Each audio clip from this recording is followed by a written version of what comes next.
Alternative endings to all best movies by Bisong Simon Egoh. Alternative endings to all best movies is a creative reimagining of cinematic classics, where author Bisong Simon Egoh crafts bold, hopeful, and redemptive alternative conclusions to some of the most iconic films in history.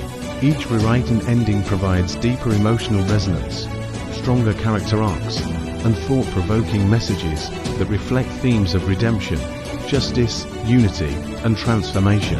The document revisits movies like Captain America, The Winter Soldier, The Great Wall, The Old Guard, Titanic, Inception, The Shawshank Redemption, Forrest Gump, The Dark Knight, Gladiator 2, and many more. Instead of tragic or ambiguous conclusions, Egoh imagines scenarios where characters find healing, make better choices, form alliances, or catalyze systemic change. For example, in Titanic, Jack survives with Rose, and they become advocates for maritime safety. In The Shawshank Redemption, Andy doesn't escape, but exposes the corrupt prison system, sparking reforms.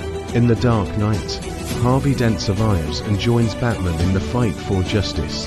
The reimagined endings often shift from individualistic triumph to collective action. Heroes not only win, but also uplift their communities, reform institutions, and inspire hope. Villains sometimes find redemption, Hobbs and Shaw, and personal tragedy becomes a vehicle for social good. Commander, Facer Off, The Killer. By offering these alternative narratives, the work challenges traditional Hollywood formulas and suggests that even in stories rooted in violence or sacrifice, there is room for restoration, growth, and lasting impact. Ultimately, Egoh's collection is a celebration of human potential, courage, and the belief that endings can be rewritten not just in fiction, but in life.